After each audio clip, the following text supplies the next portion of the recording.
नमस्कार, स्वागत है आपका एनडीटीवी नेटवर्क पर। आप देख रहे हैं एनडीटीवी राजस्थान। जेडीए पर करप्शन की काली लगी है। जी हां, राजस्थान की राजधानी जयपुर में बीते दिन हुए एंटी करप्शन ब्यूरो की टीम के बड़े एक्शन के बाद पूरा जयपुर प्राधिकरण सख्ते में है। उनकी नाक के नीचे कर्मचारी खुलेआम रिश्वत लेते रहे और बड़े अधिकारियों को इसकी भनक तक ना लगी। ऐसे में सवाल उठ रहा है कि प्राधिकरण में ऊपर से नीचे तक बहुत से बड़े छोटे अधिकारी भी करप्शन में लिप्त हो सकते हैं। जयपुर विकास प्राधिकरण में बड़ी घूसखोरी का पर्दाफाश करते हुए जब एसीबी ने छापेमारी की तो एक एक कर 6 लोग रिश्वतखोरी में ट्रैप होते चले गए। इनके साथ एक दलाल को भी एजेंसी ने पकड़ा है। इस रेड के बाद जेडीए की कार्यप्रणाली को लेकर कई सवाल खड़े हो रहे हैं। आखिर क्या था पूरा मामला और कैसे घूसखोरों को ट्रैप किया गया, पूरी रिपोर्ट देखिए।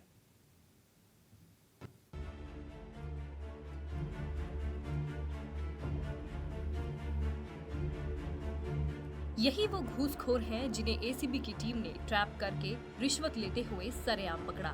इनकी गिरफ्तारी से न सिर्फ एक सबसे बड़ी घूसखोरी का पर्दाफाश हुआ, बल्कि जेडीए में चल रहे घूसखोरी के खेल का भी पर्दाफाश हुआ। दरअसल एसीबी को ये सूचना मिली थी कि एक जमीन का लैंड यूज बदलने के एवज में रिश्वत ली जा रही है। इस इंफॉर्मेशन के बाद एसीबी ने अपना जाल बिछाया तो एक एक कर 6 कर्मचारी एसीबी के हत्थे चढ़ गए। इनके साथ एक दलाल भी एसीबी के शिकंजे में आया है। जिन लोगों को एसीबी ने पकड़ा है उनमें tehsildar Laxmikant Gupta, patwari Rukmani, patwari Ravikant Sharma, patwari Vimla Meena, junior engineer Khemraj Meena, JDA zone 9 के श्री राम पटवारी के नाम शामिल है। इसके साथ ही महेश चंद्र मीणा नाम का एक दलाल भी एसीबी के हत्थे चढ़ा है। भूमि कन्वर्जन का मामला था। 2 सितंबर 2023 से उसने फाइल लगा रखी थी। वो चक्कर काट के थक गया था। अंततः वो ब्यूरो के पास आया, डायरेक्टर जनरल जो ब्यूरो है उनके पास में आए, डीजी साहब के पास। उसके बाद हमने इसको डेवलप किया। डेवलप करने के बाद में उसके द्वारा जो परिवादी ने हमें शिकायत दी थी कि ब्यूरो के अंदर जोन 9 के जो अधिकारीगण है, तहसीलदार है, पटवारी है, व अन्य अधिकारीगण है, ये सब लोग उनसे उनके काम करने की एवज में, वैध काम करने की एवज में रिश्वत राशि मांग रहे हैं। इस एवज में हमने इसका सत्यापन किया। सत्यापन कई दौर में किया, ये पुष्टि करने के लिए कि कौन कौन लोग इन्वॉल्व हैं, सब का खुलासा किया जाए। व्यापक स्तर पे सत्यापन करने के बाद इसकी पुष्टि हुई और उसी क्रम में आज हमने एक बड़े स्तर पे कार्रवाई करके डीजीपी साहब, हमारे जो डीजी साहब हैं मेडा साहब, उनके नेतृत्व के अंदर आज हमने पूरी कार्रवाई करी, जिसके अंदर हमने 7 लोगों को डिटेन किया है और 1.5 लाख रुपए की उनको उन्होंने जो मांग की थी, 1.5 लाख रुपए उनको दिए थे, जो हमने परिवादी से उन्होंने लिए थे, वो हमने रिकवर कर लिए। अब आपको बताते हैं कि आखिर पूरा मामला था क्या और किस मामले में रिश्वत ली गई। तो बताया जा रहा है कि लैंड कन्वर्जन से ये मामला जुड़ा हुआ है, जो साल 2023 का है। ये मामला अभी तक पेंडिंग था। जेडीए के कर्मचारियों ने 12 लाख रुपए मांगे थे। बाद में डील 1.5 लाख रुपए में तय हुई। पीड़ित ने रिश्वत मांगने की सूचना एसीबी को दी, जिसके बाद तहसीलदार लक्ष्मीकांत को 50,000, जूनियर इंजीनियर खेमराज को 40,000, रुक्मणी को 20,000 और श्री राम को 20,000 रुपए लेते हुए रंगे हाथों गिरफ्तार किया गया। सिलसिलेवार ढंग से बताइए, सबसे पहले किसको ट्रैप किया, कितनी राशि और बाकी लोगों का कितना हिस्सा था इसमें? इसके सबसे पहले तहसीलदार जी को दिया, फिर उसने 50,000 रुपये दिया, श्री लक्ष्मीकांत शर्मा। फिर रुक्मणी शर्मा है जो गिरदावर है, उनको दिया 20,000, उनसे बरामद कर लिए। फिर है रविकांत शर्मा, उनको 20,000 दिया, उनसे 20,000 बरामद कर लिया हमने। श्री राम शर्मा है, उनको 20,000 दिया, उनसे 20,000 बरामद कर लिया। जेईएन है, उसको 40,000 दिए, उससे बरामद कर लिया। 1.5 लाख के अलावा भी राशि बरामद हुई? वो फिर उनकी तलाशी के अंदर 50,000 रुपये तो तहसीलदार के पास है, 50,000 रुपये और रुक्मणी जी के यहाँ से हुआ। अभी और तलाशी चल रही है और भी रिकवरी होने की संभावना है। जेडीए में घूसखोरी के खुलासे से एक बात तो साफ हो गई है कि प्राधिकरण को करप्शन के जाल ने जकड़ रखा है। बताया तो ये भी जा रहा है कि जमीन के हिसाब से पैसे तय किए जाते हैं। फाइनल डील तय होने के बाद फाइल हिलती है। जोन लेवल पर लैंड यूज कन्वर्जन का रेट चार्ट बना हुआ है। एरिया जमीन की वैल्यू के हिसाब से सब कुछ तय होता है। जमीन कितनी फीट रोड पर है, कन्वर्जन क्या होना है, दलाल के जरिए ये सब पहले ही तय होता है। फाइल में दस्तखत करने वालों का हिस्सा पहले से तय होता है। दलाल एडवांस की राशि भी दे देता है। अभी भी अलग अलग जोन में करीब 30 से 40 लैंड कन्वर्जन के मामले पेंडिंग है। इसमें बड़ा सवाल ये खड़ा होता है कि क्या जेडीए के बड़े अधिकारी भी रिश्वतखोरी से अनजान हैं? दफ्तर में खुलेआम रिश्वत ली जा रही है, फिर भी अधिकारियों को भनक कैसे नहीं लगी? क्या बिना अधिकारियों के शह के दफ्तर में रिश्वतखोरी संभव है? क्या बड़े अधिकारियों का भी हिस्सा तय होता है? बड़े अधिकारियों के नाम आए तो उन पर कार्रवाई की जाएगी या नहीं? जयपुर जैसे बड़े शहर में खुलेआम आखिर घूसखोरी क्यों हो रही है? इसमें आखिर आम जनता का भरोसा कैसे बढ़ेगा? ये ऐसे सवाल है जिन पर पड़ताल की जरूरत है और एक्शन की भी दरकार है।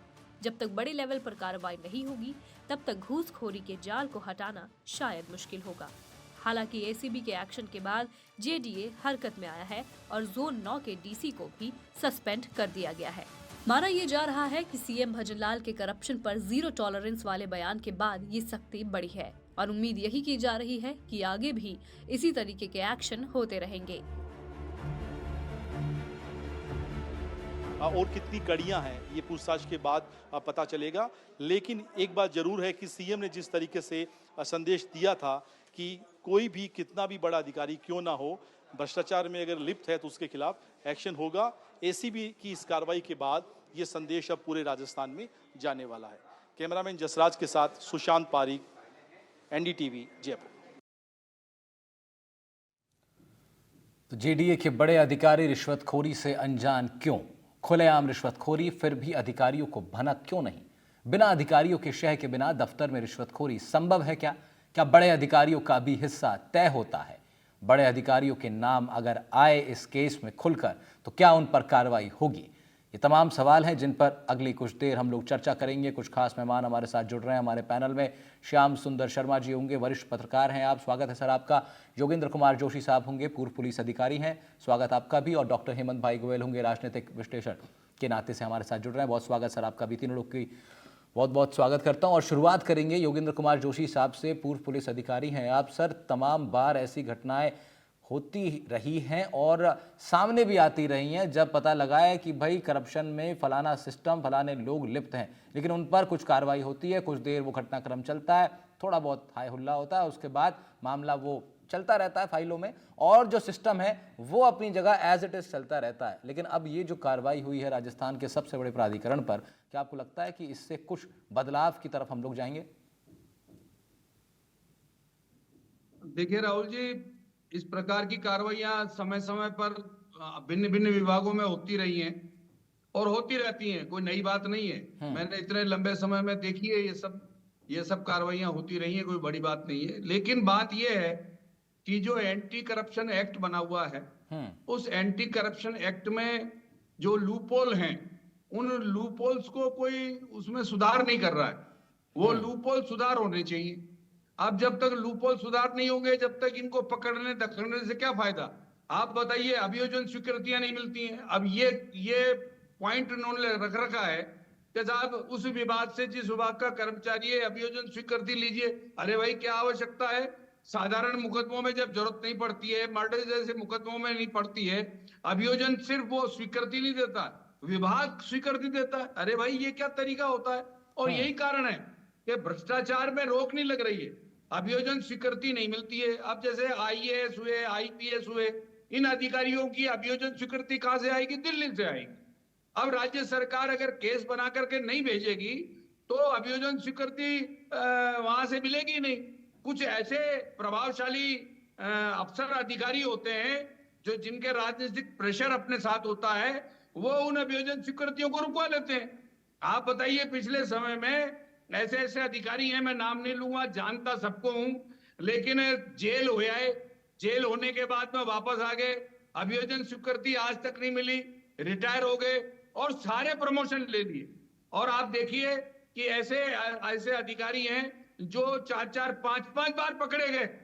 अभी अब जल जीवन मिशन में कल डिस्कस हो रही थी, तो जल जीवन मिशन में जो इंजीनियर हैं, एक्सीएन है, चीफ इंजीनियर हैं, वो तक सारे भ्रष्टाचार में लिप्त हैं और उनके खिलाफ ईडी कार्रवाई कर रही है, सीबीआई कर रही है, एसीबी कर रही है और उन लोगों को पद पे दे रखा है और वो अभी ट्रांसफर पोस्टिंग कर रहे हैं लोगों के, वो प्रमोशन दे रहे हैं। मतलब मैं ये कह रहा हूं कि जब तक आप इस एंटी करप्शन एक्ट को सही तरीके से लागू नहीं करेंगे, अब मान लीजिए भ्रष्टाचार में पकड़ लिया, मतलब रंगे हाथों पैसा लेते हुए, और अधिक आय से अधिक संपत्ति वाला हो गया, फिर उसको पोस्टिंग क्यों दे रहे हैं भाई?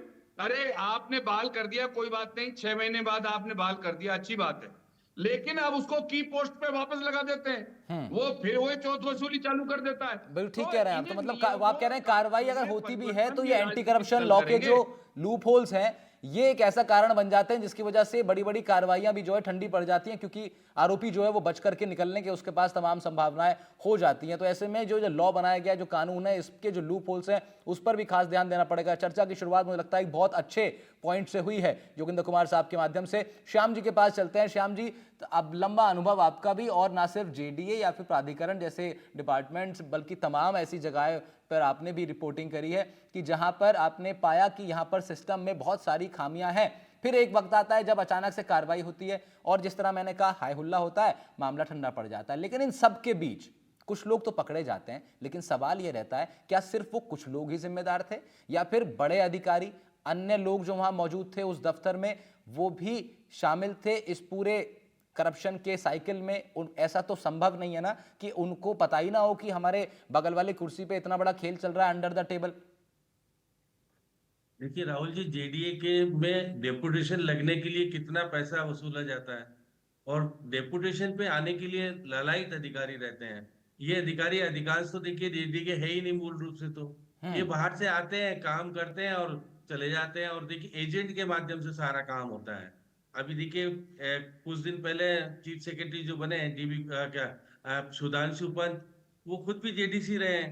वो दौरा करके गए थे, कह के गए थे फाइलें क्यों रोकते हो, आपने तो कहा था कि ऑनलाइन सिस्टम कर दिया है। ऑनलाइन सिस्टम करने के बाद भी ये देखिए भ्रष्टाचार का मामला नया नहीं है, चाहे देखिए बीजेपी की सरकार हो, कांग्रेस की सरकार हो, लंबे समय से ये सब कुछ होता आ रहा है। और लैंड कन्वर्जन में पैसा ही पैसा है। देखिएगा कि अभी 43 फाइलें मिली है। अब देखिएगा एसीबी की कार्रवाई कोई आज पहली बार नहीं हुई है, ठीक इससे बात है। पहले भी बहुत बार हुई है। लेकिन अब देखिएगा सबसे बड़ी बात राहुल जी यहाँ पर ये आता है कि देखिए जो डीसी पद पर लगा हुआ अधिकारी है वो जेडीए सर्विसेज का है।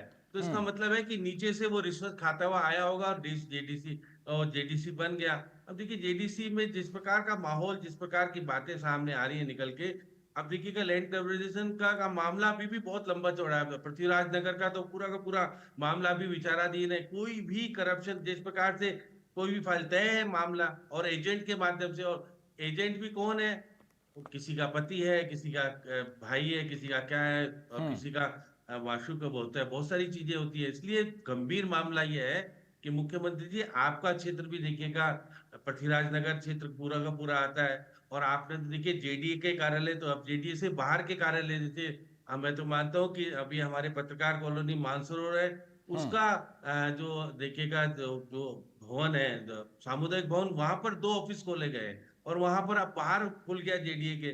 तो सारा का सारा रिश्वत का काम होता रहेगा और खुला रूप से जिस प्रकार से चलता है। हाँ, मैं कह सकता हूँ कि ऊपर के बिना ये सब कुछ संभव नहीं है। तहसीलदार पैसे लेता है या गिरदावर पैसे लेता है, जेईएन पैसे लेता है, सबके तय थे भाई, हस्ताक्षर करेंगे इतना पैसा मिलेगा। तो कितना बड़ा देखिए, पहले जेडीए में थाना खोल दिया गया था अलग। थाना इसलिए बंद किया गया था, वो धंधा शुरू हो गया था। और ये सारा स्टाफ जेडीए का नहीं होता, बाहर का स्टाफ ज्यादा होता है और सारा का सारा खेल करा जाता है। अगर इसमें आरएएस अधिकारी होता तो मुझे लगता है कि रिश्वत लेने में थोड़ा घबराहट होती। ये तो जेडीए का ही अधिकारी है, जेडीए से ही प्रमोशन होते होते आ गए और सारा का सारा खेल चल रहा है। मैं कहता हूँ जेडीसी तो मैं शामिल हो ना हो ये तो नहीं कह सकते, लेकिन आपको इस सिस्टम को कैसे सुधारोगे, क्योंकि अब ऑनलाइन कर दिया। ऑनलाइन के बावजूद, क्योंकि काम करने वाले तो ये सब व्यक्ति हैं, और देखिएगा जिस प्रकार से आए हैं, अब इनको निलंबित कर दिया, मूल विभाग में भेज दिया, वापस से कौन आएगा यहाँ पर, क्योंकि जेडीए के तो है नहीं, तहसीलदार नहीं है, पटवारी नहीं है, बाकी के जेईएन नहीं, सारे के सारे बाहर के अधिकारी आते हैं, बाहर के कर्मचारी आते हैं, और वो लगने के लिए बहुत लालायत होते हैं। मैं कहता हूँ कि ऊपर के अधिकारी लगाने के लिए कितना पैसा लेते होंगे। तो इसलिए गंभीर विषय ये है कि जब आप बाहर से व्यक्ति ला रहे हो तो आपको ध्यान से लाना पड़ेगा, ऐसा नहीं कि भ्रष्ट लाओगे। और अभी जयपुर में पृथ्वीराज नगर है, बाकी सारे लैंड कन्वर्जन बहुत व्यापक पैमाने पर हो रहे हैं, और अब देखिए साल भर से कोई व्यक्ति परेशान रहता है, नहीं तो कोई 2 साल से श्याम जी, परेशान रहता है। बाहर से लाने से क्या क्या क्या अर्थ हुआ इसका? बाहर से लाने से क्या मतलब? दूसरे प्राधिकरण से आप जो है उस पे डिप्यूटेंट पे बुला लेते हैं जयपुर? नहीं नहीं, प्राधिकरण के अधिकारी नहीं है, ये कलेक्ट्रेट में काम करने वाले पटवारी होते हैं या तहसीलदार होता है। तो ये बाहर से 4 साल के लिए डेपुटेशन पे आते हैं, फिर वापस रहते हैं, फिर चले जाते हैं, फिर आ जाते हैं। लगने के लिए एक एक कर्मचारी लगता है 10 लाख रुपए 20 लाख रुपए दे करके लगता है। तो इसलिए मंत्री जी जो अभी खर्रा साहब विधानसभा में बहुत सारी बातें कर रहे थे, मैं इसकी जांच करा दूंगा, ये जांचेगा। और देखिएगा शेखर अग्रवाल जो मुख्यमंत्री के यहाँ लगे हुए हैं वो भी जेडीसी रहे हैं। तो सिस्टम को सुधारने के लिए आपने कहा ऑनलाइन कर दिया सारी बातें। अब ऑनलाइन करने के बाद भी यदि इस तरह की रिश्वत ली जा रही है तो हमको सिस्टम को सुधार। मुख्यमंत्री जी की इच्छा है कि जीरो टॉलरेंस हो, ये जीरो टॉलरेंस से काम नहीं चलेगा मुख्यमंत्री जी। और जिस प्रकार से आप जेडी के कार्यालय बाहर खोल दे रहे हो और ज्यादा रिश्वत होगी। बाहर देखिएगा बहुत सिस्टम पूरा जाल बिछा हुआ है। ऐसा नहीं है कि आप बाहर से तय हो जाता है व्यक्ति। और ठीक जो है। नहीं देखिएगा तो- इसमें तहसीलदार का तो इसमें योगेंद्र जी, इसमें एक बात मैं जरा समझना चाह रहा हूं और हमारे दर्शक भी समझना चाहेंगे कि ऐसा लगा बीते कुछ सालों में कि जब से ऑनलाइन पूरा सब कुछ सिस्टम हो गया तो एक बड़ा विश्वास जागा कि अब ऑनलाइन होने लगा है तो सब चीजें जो है बाकायदा उसका ट्रैक बना रहेगा, एक ट्रैक रिकॉर्ड रहेगा, कोई भी उसको मॉनिटर कर सकता है, बड़ा ट्रांसपेरेंट एक व्यवस्था हो जाएगी। और लगभग सब कुछ ऑनलाइन हो जाने के बावजूद इस तरह की चीजें चल रही हैं, ये कैसे संभव हो पा रहा है? क्या इसका लूप होल क्या है? राहुल जी, ऑनलाइन करता कौन है? अरे भाई, ऑनलाइन खोलेगा कौन? ऑनलाइन फील कौन करेगा? उसको चेक कौन करेगा? आप बताइए। आपने कोई ईमेल मेरे को भेज दी, अब मैं खोलूंगा तभी तो वो ईमेल में पढ़ पाऊंगा, नहीं तो मैं खोलूंगा ही नहीं तो पढ़ क्या पाऊंगा मैं उसको? अधिकारी क्या करते हैं कि ऑनलाइन रिकॉर्ड कर दिया, लेकिन उसके अंदर थंब इम्प्रेशन से खुलेगा, फलाना अधिकारी खोलेगा, वो अधिकारी नहीं खोलेगा। तो भाई इस ऑनलाइन डॉक्यूमेंट करने से फर्क क्या पड़ गया? आप एक बापू के पास एक रजिस्टर रखते थे, पहले रजिस्टर खोला और देख लिया। ऑनलाइन में वो बापू है जिसके पास वो चीज है, जिस क्षेत्र की वो जमीन का हिसाब रखता है। मैं जेडीए में रहा हूं तो जो जितना जोन है, हर जोन का अलग अलग आरएस अधिकारी है, फिर उनके नीचे तहसीलदार है, पटवारी है, और उस जोन में इंस्पेक्टर लगे हुए हैं, और फिर उन इंस्पेक्टरों के ऊपर डीवाईएसपी लगे हुए हैं, और डीवाईएसपी के ऊपर एडिशनल एसपी लगे हुए हैं, और फिर आईजी एसपी की भी पोस्ट है यहाँ। तो क्या हो रहा है? कुल मिला के जो आप ये व्यवस्था जो आप करते हैं ना ऑनलाइन की, इस ऑनलाइन की व्यवस्था को आम नागरिक थोड़ी खोल सकता है कि अगर वो आम नागरिक है वो खोल के देख लेगा कि मेरा पट्टा कहाँ है। ऐसा नहीं है। ये कहने की बातें हैं। ऑनलाइन में आप नहीं देख सकते, आप जब तक कि उससे जुड़े हुए नहीं होंगे, उसका आपके पास डॉक्यूमेंट्री वो खोलने का आपके पास साधन नहीं होगा, आपके पास उसका कोई लॉक नहीं होगा, जब तक आप खोलेंगे कैसे? इसलिए जब तक आप जेडीए में नहीं जाएंगे, बिल्कुल, जब मैं तक वही वो कह रहा चीज था, अगर खुलने वाली खुलेगा नहीं नहीं है। तो और फिर उस जितने- व्यक्ति को जाना पड़ेगा फिजिकल रूप से दफ्तर में, और दफ्तर में मुलाकात करनी बिल्कुल पड़ेगी जाना पड़ेगा। इन सब बिना लोगों से। फिजिकल आप कितना ही ऑनलाइन कर लो, जाना तो पड़ेगा ही सही। कहीं भी कर लो आप, कैसे भी। आप जितने पटवारी जैसे बता रहे थे, पटवारी, तहसीलदार, जेईएन, एईएन, भाई मैं ये कह रहा हूं, नगर निगम और जेडीए अपॉइंटमेंट क्यों नहीं करते हैं खुद? अपना रिक्रूटमेंट क्यों नहीं करते हैं खुद? ये बाहर से लेके आएंगे। अब मैं वहां पर मैं था वहां डीवाईएसपी जेडीए में, मैं 1.5-2 साल तक रहा हूं। तब मैं डेपुटेशन पे आया था यहाँ, डेपुटेशन भरा, 1.5-2 साल चला गया। मेरे को क्या जिम्मेदारी का? ठीक है, ठीक है, ठीक है। तो इसमें फिर एक सवाल ये भी आता है, जरा मैं इस पे आऊंगा, अगले सवाल पे आऊंगा। सवाल ये कि जब इन लोगों पर कार्रवाई होगी जो बाहर से डेपुटेशन पे आए हैं, तो क्या केवल निलंबित ये इनका डेपुटेशन पीरियड जो है वो निलंबित हो गया, या फिर जहां भी ये लोग काम कर रहे होंगे वहां भी काम नहीं कर पाएंगे? इस सवाल का जवाब लेंगे, लेकिन पहले हेमंत गोयल सर के पास चल रहे हैं। जरा हेमंत भाई गोयल हमारे साथ हैं। हेमंत जी, राजनीतिक रूप से अगर इस चीज को देखें तो इसमें दो चीजें हैं। एक चीज तो ये है भाई, एक पक्ष हो गया कि एक जना कहेगा कि भैया देखो आपके सत्ता में, आपके राज में ये सब हो रहा है, आप गुनहगार हो। फिर एक पक्ष ये भी है कि हमारे राज में हो रहा है तो देखो हमने तुरंत कार्रवाई करवा दी, आपके राज में हो रहा था तो पता नहीं कहां थी कार्रवाई, हमने तो तुरंत कार्रवाई करवा दी। तो ये दो तरीके हैं इन सब चीजों को देखने के। हेमंत सर, मौजूदा सरकार के लिए आपका क्या विश्लेषण है इस तरह की बड़ी कार्रवाइयां मुख्यमंत्री के लिए particularly? How do you see this? Do you see this as a big action, as a positive image for CM, या फिर ये इमेज पोर्ट्रे होती है कि भाई देखो आपके राज में तो ये सब चल रहा था? राहुल जी, अभी जैसा जोशी जी कह रहे थे, श्याम सुंदर जी कह रहे थे कि ये कार्रवाई तो हर सरकार में होती रहती है, ये कोई बड़ी कार्रवाई नहीं है, ये तो फौरी तौर पर कार्रवाई चलती रहती है। सरकार का एक तरह से दिखावा है कि साहब हमारी जीरो टॉलरेंस की नीति है करप्शन को लेकर, चाहे वो गहलोत सरकार रही हो और चाहे भजनलाल सरकार की हम बात करें। अब आप सुनिए, जो दलाल ट्रैप हुआ है, उस दलाल ने कहा है कि ये रिश्वत की राशि ऊपर तक जाती है, एक बात। दूसरी बात उसने कहा कि ये तो रिश्वत का खेल बहुत लंबे टाइम से चल रहा था, अब अगर एसीबी के हाथ इतने लंबे हैं तो वो ऊपर तक कहां राशि जाती है, उन ऊपर तक को पकड़ लो। अगर जीरो टॉलरेंस की नीति करप्शन को लेकर है, और जैसा प्रधानमंत्री जी कह के गए थे कि हम तो बड़ी मछलियों को भी पकड़ेंगे मगरमच्छों को भी पकड़ेंगे, तो भाई बड़ी मछली भी पकड़ लो, मगरमच्छ भी पकड़ लो। ये 7 लोग जो ट्रैप हुए हैं, केवल ये तो इस खेल को नहीं चला रहे थे, ये लंबे टाइम से खेल चल रहा था। 1 साल से परिवादी परेशान था, ऑनलाइन जेडीए ने सारे सिस्टम कर दिए, लेकिन फिजिकली तो परिवादी को वहीं पर जाना पड़ता था, उसके पास कोई पासवर्ड और वो तो नहीं थे ना कि वो ऑनलाइन अपना स्टेटस चेक कर ले, वो ट्रैक कर ले कि सब मेरी फाइल कहां पर चल रही है। तो ऑनलाइन करने का कोई मतलब तो नहीं हुआ ना। और साफ तौर पर ये पता है कि लंबे टाइम से यहाँ पर एक ही सीट पर बाबू लोग, अधिकारी लोग जमे रहते हैं, दूसरे डिपार्टमेंट से आते हैं, उन्होंने यहाँ पर उसको चरागाह बना रखा है, आए खाए कमाए और चले गए। अब चूंकि यहाँ पर डेपुटेशन के लिए उनको भारी पैसा देना होता है, तो वो तो रिकवरी तो यहीं से करेंगे ना। तो अब ये जब जेडीए के हाल ये है, जो राजधानी में स्थित है, अब तो नगर निगम तो अजमेर में भी है, जोधपुर में भी है, उदयपुर में, और जब नगर निगम की ये हाल है तो फिर प्राधिकरण की ये हाल है, तो नगर पालिका, नगर परिषद, वहां पर क्या हाल होंगे, वहां पर लोगों को पट्टे कैसे मिलते होंगे। तो बात, प्रश्न ये नहीं है कि ये तो चूंकि सांगानेर तो चूंकि मुख्यमंत्री का क्षेत्र है, मुख्यमंत्री का तो पूरा राजस्थान है भाई, क्यों नहीं मुख्यमंत्री जी इस पर आप प्रसंज्ञान ले लें मुख्यमंत्री जी। तो सवाल ये नहीं है। नहीं तो हेमंत सर, मुख्यमंत्री ने एक दिन पहले बयान दिया, उन्होंने कहा कि हम लोग जीरो टॉलरेंस अपनाएंगे और करप्शन पर अब एकदम सरकार बिल्कुल बर्दाश्त नहीं करेगी, कार्रवाई होगी, और उसके नेक्स्ट डे ही फिर जेडीए के अंदर एक कार्रवाई होती है। तो कहीं ना कहीं ये एक सीएम की छवि के लिए एक पॉजिटिव इंपैक्ट तो जो उनका प्रयास रहा है कि वो इमेज बनाए अपनी जीरो टॉलरेंस की, उसके लिए कहीं ना कहीं तो प्रभावी होगा।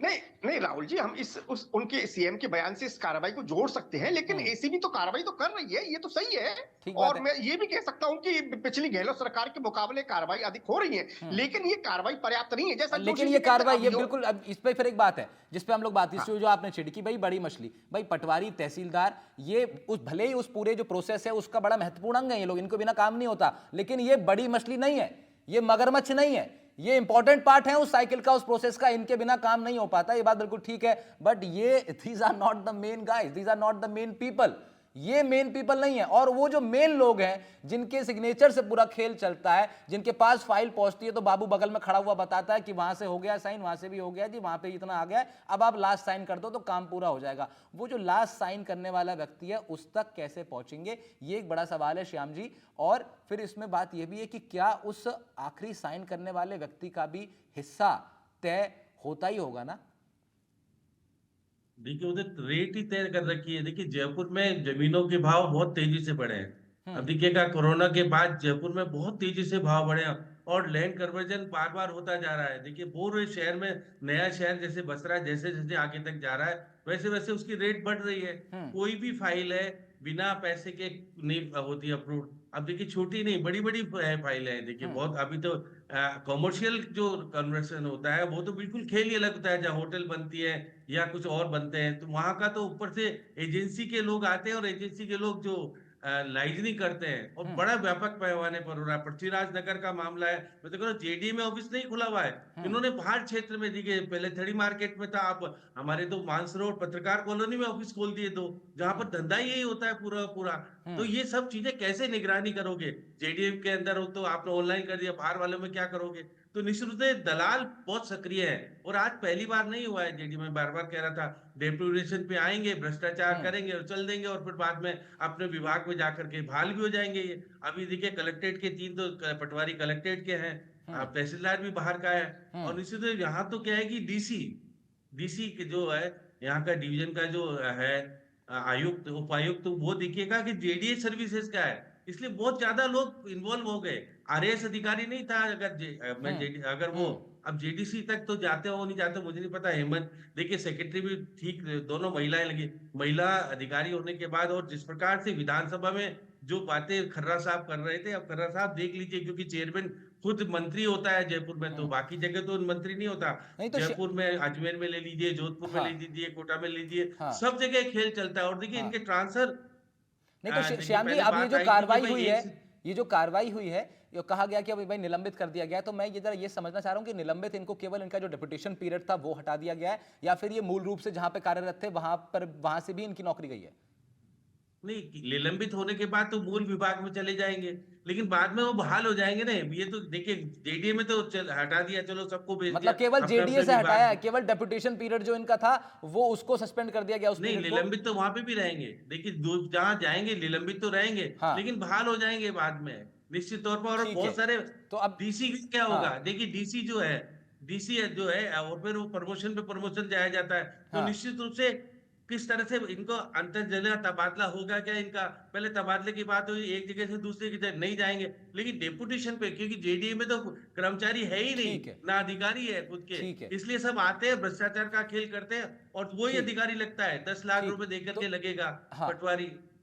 अभी इस चर्चा में देखिए बहुत कम समय में मुझे लगता है बहुत अच्छी चर्चा हुई है ये। इसमें एक तो तीनों लोगों ने बहुत अच्छी, मुझे लगता है कि मैं भी हमेशा सीखता ही रहता हूं आप लोगों से, कि देखिए एक तो सबसे बड़ी बात होगी, शुरुआत जहां से हुई कि जो एंटी करप्शन का लॉ है इसके अंदर जो लूप होल है उस पर बहुत जरूरत है ध्यान देने की, क्योंकि जिस तरह भी श्याम जी भी उस बात पर जोर दे रहे हैं कि कैसे ये कार्रवाई जब आगे बढ़ेगी तो इन लोग का बहाल होना लगभग संभावनाएं उसकी बन जाती है। तो एक वो चीज हो गई। दूसरी चीज ये हो गई कि जयपुर डेवलपमेंट अथॉरिटी के अंदर जो लोग बैठे हैं, जो लोग काम कर रहे हैं, जो लोग अभी पकड़े गए, ऐसे ज्यादातर लोग वो हैं जो कि भैया आना चाहते हैं, आते हैं, एक ऐसा यहाँ पे ये गढ़ है जहाँ पे उनको पता है कि बहुत पैसा है और पैसे की नगरी में आने के लिए कुछ पैसा लगाना पड़ता है, वो पैसा लगाया इन लोगों ने, तब ये यहाँ पर डेपुटेशन पे आए हैं। तो जो पैसा देकर के आया वो पैसा कमाएगा भी, और कमाने का तरीका उसका अंडर द टेबल वाला ही होगा। तो ये जो डेपुटेशन पे लोग लाए जा रहे हैं, जेडीए में जो लोग काम कर रहे हैं, वो कौन लोग हैं, कैसे उनकी भर्तियां हो रही हैं, कैसे वो रिक्रूट हो रहे हैं, ये एक बहुत बड़ा विषय निकल करके आ रहा है। फिर एक बड़ी बात, अब हेमंत साहब मैं आपके पास चल रहा हूं जरा, कि राजनीतिक रूप से अगर हम देखें तो क्या दिक्कत है सरकार को बड़ी मछलियों को पकड़ने में? क्या दिक्कत है अगर एक दो बड़े अधिकारियों को आप सस्पेंड करते हैं और उसका एक इंपैक्ट पड़ता है पूरे सिस्टम के ऊपर, तो समस्या क्या आती है सरकारों को? दिक्कत तो दिक्कत ही है राहुल जी। बड़ी मछलियों को पकड़ेंगे, मगरमच्छ को पकड़ेंगे तो दिक्कत ही दिक्कत है।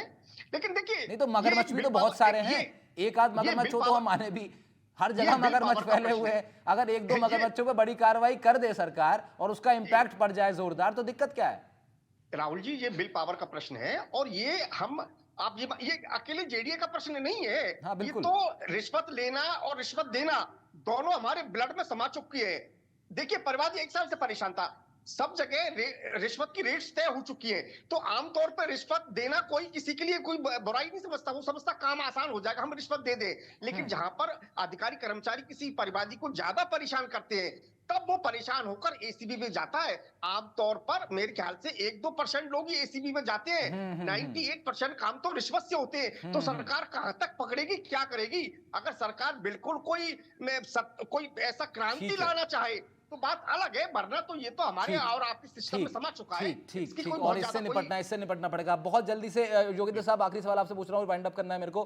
क्या बड़े अधिकारियों के नाम अगर सामने आते हैं तो उन पर कार्रवाई होने की संभावना है? राहुल जी, बड़े अधिकारी का नाम आएगा कैसे? आज तक तो आया नहीं। ये जो फाइनल करने वाला अधिकारी है वो 10वें नंबर पे आता है, रिश्वत लेने वाला पहले और दूसरे नंबर पे रहता है। तो 10वें वाले को पकड़ के कैसे सस्पेंड करोगे? आज आप जेडीसी को सस्पेंड कर दीजिए, नोटिस दे दीजिए, उसको बर्खास्त कर दीजिए, सारा जेडीसी पूरा विभाग सही हो जाएगा। पकड़ते किसको है? सिपाही रिश्वत में पकड़ा जाएगा तो सिपाही जेल जाएगा। अरे भाई, सीआई का क्या हुआ? थाने वाले का क्या हुआ? सही कह रहे हैं, ठीक कह रहे हैं, थाने वाले में ठीक कह रहे हैं। थानेदार पकड़ा गया तो एसपी का क्या हुआ? तो ठीक है हमारे देश में क्या है, ये दिखावाबाजी बहुत है। ये छोटे छोटों को पकड़ के बंद कर देंगे, थोड़े दिन बाद उनको बहाल कर देंगे। बहाल करने वाले कौन है? वो अधिकारी हैं जो पैसा ऊपर खाते हैं दस्तखत करके। ठीक, तो ठीक, 10वें ठीक कह रहे हैं, पायदान बहुत पे मुश्किल, बैठा सही कह रहे हैं आप है, विक्रम। वो बहाल करने को अधिकृत है। ठीक है, बात योगेंद्र ये साहब, है, योगेंद्र साहब, ठीक, मैं समझ गया आपकी बात, महत्वपूर्ण बात। श्याम जी, मैं आपकी बात सुनना चाह रहा था, लेकिन समय बहुत कम है, मेरे को इंस्ट्रक्शन आ रहा है कि मुझे वाइंड अप करना है। बात है, मैं ज्यादा लंबी नहीं करना चाह रहा था। देखिए, पूर्व मुख्यमंत्री अशोक गहलोत के साड़ू भी लगे हुए थे, जो कहते हैं रघुवीर सैनी। श्याम जी, हम लोग टाइम एक्सीड कर रहे हैं। बहुत इंपॉर्टेंट बात आप लोग सब कर रहे हैं और दोबारा इस चर्चा में हम लोग जुड़ेंगे तब, और जो बची हुई महत्वपूर्ण बातें उन पर करेंगे। लेकिन देखिए, कौन समझा है बातों से, यहाँ समझने के लिए एक हादसा जरूरी है। ये बड़ा हादसा एक तरीके से हुआ है, बड़ा एक्शन लिया एसीबी ने, कितना आगे इसका इंपैक्ट होगा इस पर नजर हमारी बनी रहेगी। सवाल बहुत थे, जवाब लिया है। फिलहाल इतना ही, नमस्कार।